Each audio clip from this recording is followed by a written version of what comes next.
Hola, buenas tardes, bienvenidos a Top GDL. El día de hoy vamos a hablar acerca de un tema que es controversial, que todavía no se tiene un gold estándar en este tipo de procedimientos, pero que sí ha demostrado la reconstrucción tener mayor eficacia a la reparación. Bueno, la luxación de la patela tiene una incidencia de 5.8 por cada 100,000 personas, con mayor frecuencia entre los 10 y 17 años.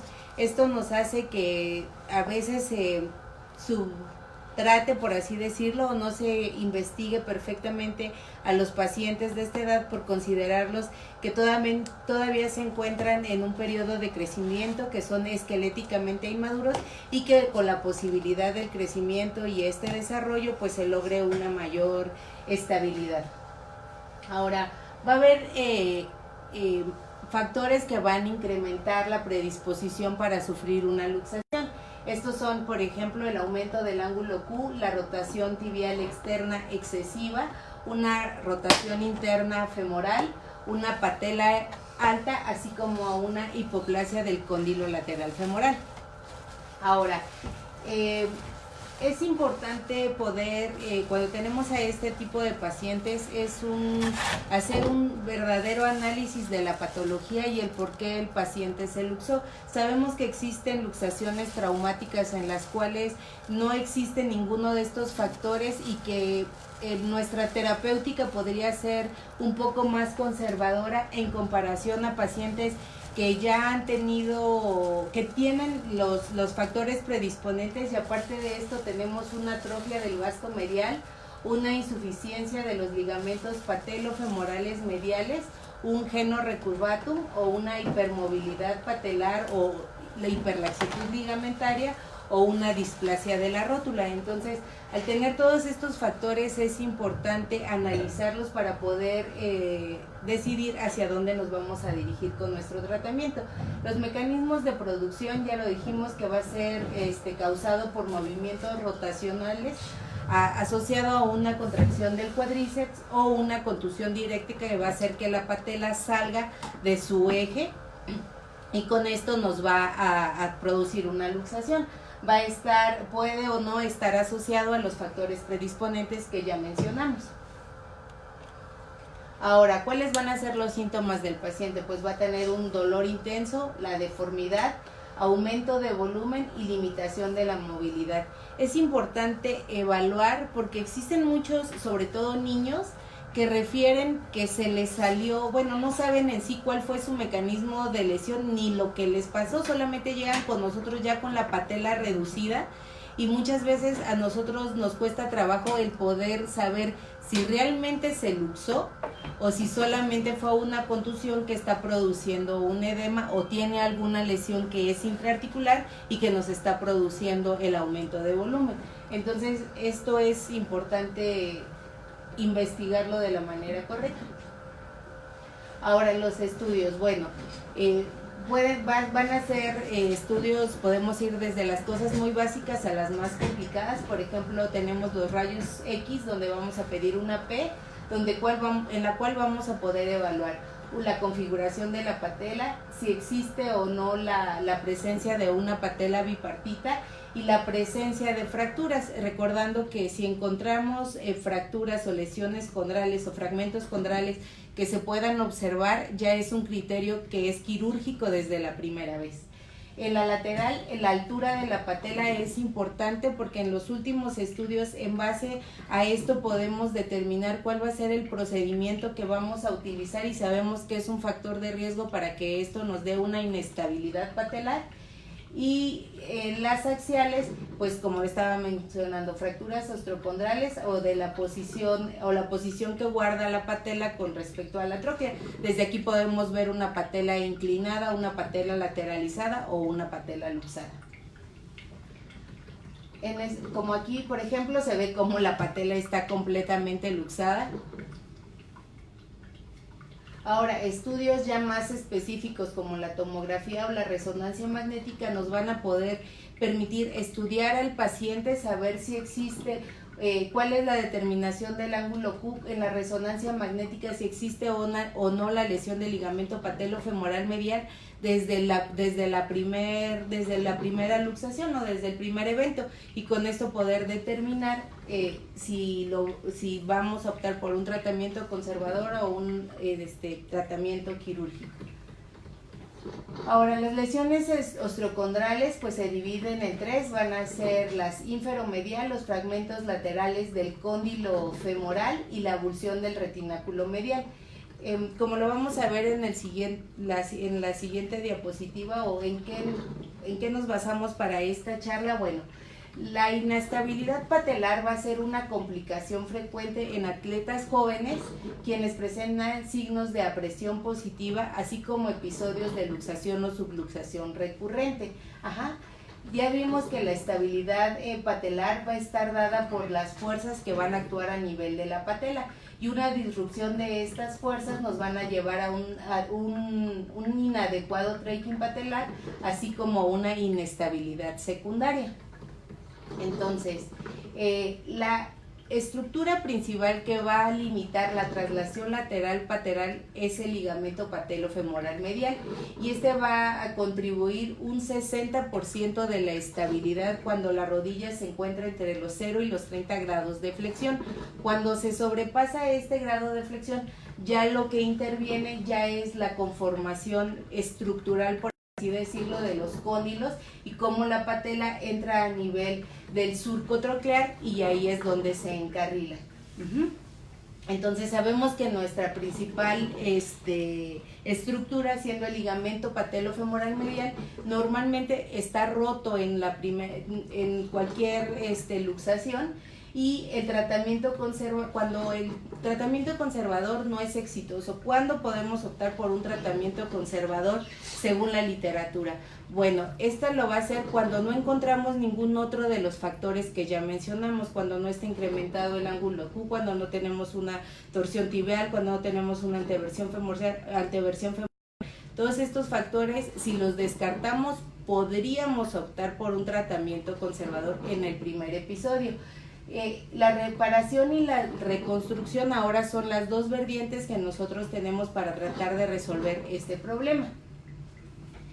Ahora, la reparación se puede efectuar directamente sobre el ligamento cuando existe una abulsión o realizando una plastía entre el tendón y el retináculo medial, pero para esto no siempre las características al ser un evento traumático normalmente suele desgarrarse, entonces esto hace poco posible la reparación, y los resultados de esta técnica han sido inconstantes, mostrando una importante tasa de recurrencia de la luxación. La siguiente.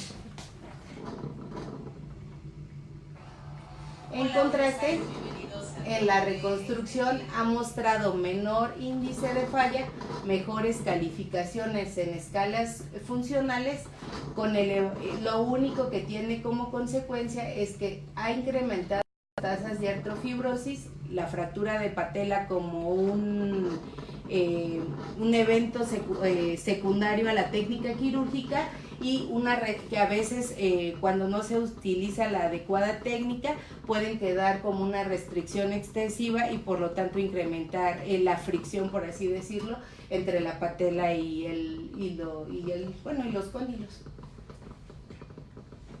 Ahora, para esta plática nos basamos en este artículo del octubre del 2019 del Arthroscopy, en la cual se hizo un estudio entre la remodelación versus la reparación del ligamento patelofemoral medial.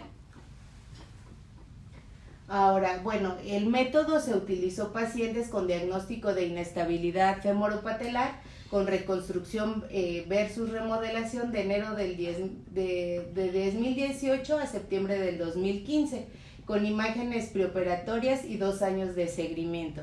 Los criterios de exclusión, bueno, fueron pacientes que tuvieran ya cirugías de revisión, que tuvieran osteotomías del tubérculo tibial anterior o algún procedimiento como liberación del retináculo lateral, fijación de fragmentos articulares, condoplastía, desbridamiento o resección de plica. ¿Por qué? Porque estos son factores que afectan directamente la mecánica de la patela, entonces serían pacientes que ya no son puros, por así decirlo, y que podrían sesgar el estudio. Ahora, bueno, dentro de las imágenes que ellos utilizaron para poder realizar este estudio, era una P, una lateral y la Merchant, para poder hacer la medición de patela alta de acuerdo al índice tanto de como el de Shams, que ahora el de Shams es el que se está utilizando más al ser más específico, por así decirlo, porque solamente medimos tanto la superficie articular como la altura que hay del polo inferior a la tuberosidad anterior, y esto hace que sea más exacto o con menor índice de falla. La técnica quirúrgica como tal, la reconstrucción se realizó con autoinjerto de los isquiotibiales o a través de un aloinjerto del tibial anterior, o en algunos casos se utilizó el tendón de Aquiles, que fueron los principales injertos que se utilizaron. Todas las cirugías se hicieron mediante el uso de fluoroscopio. La incisión femoral se realizó en el punto de Shorrock, que es 1 milímetro anterior de la línea que se extiende de la cortical posterior y 2.5 milímetros distales del origen posterior del cóndilo femoral medial. Ajá, entonces ese es el punto. También existen algunas como tal guías ya comerciales en las cuales marca este punto, en el cual es el sitio en el cual nosotros tenemos que hacer la perforación. La perforación a nivel del cóndilo medial se hizo y se fijó el injerto mediante un tornillo de biotenodesis, y a nivel de la patela se hizo mediante anclas. Ahora, la reparación se realizó cuando el tendón estaba avulsionado, ya sea de la parte del fémur y la parte medial en buenas condiciones que permitieran una plastía. Esa fue la condición para hacer una reparación, que no estuviera deshilachado, por así decirlo, el tendón. Ahora, se realizaron ambas técnicas quirúrgicas y se realizó este protocolo de rehabilitación. Se inició el apoyo entre las 24 y 48 horas con uso de muletas. Se inició la elevación de piernas, así como la movilización de tobillo. Ellos lo mencionan como un bombeo, pues sería una dorsiflexión del tobillo inmediatamente posterior a la cirugía, y se utilizó una rodillera mecánica bloqueada en extensión larga durante 6 semanas, y posterior a esto ya se iniciaron movimientos de flexión y extensión. No refieren en sí cuál fue el protocolo que ellos utilizaron, solo lo mencionan como una rehabilitación convencional para reconstrucción del ligamento patelofemoral medial, y lo que sí reportan es que los pacientes regresaron a su actividad deportiva entre los 4 y los 6 meses, cuando el médico consideró que ya era conveniente realizar esta actividad. Ahora, la recolección de datos fue vía telefónica en pacientes con 2 años de seguimiento, y se realizó la escala funcional de Kujala. El estado de retorno a su actividad deportiva, y se preguntaba la presencia o no de inestabilidad o la recurrencia de inestabilidad. Ahora, los resultados. Bueno, la tasa de falla de la reparación del ligamento patelofemoral medial fue 6 veces mayor que con la reconstrucción. La patela alta se encontró con mayor frecuencia en la reconstrucción. Es como una, pues no falla técnica, pero sí ha demostrado que es más frecuente dejar la patela alta después de realizar la reconstrucción en lugar de la reparación. Y la patela alta y la mala alineación rotacional no juegan un papel preponderante tanto en la reparación como en la reconstrucción. Ajá. Ahora, en conclusión, la reconstrucción del ligamento patelofemoral medial ha demostrado mejores resultados a corto y mediano plazo, así como disminuir la recidiva de luxación, pero sí incrementa la patela alta y con esto el riesgo de recurrencia.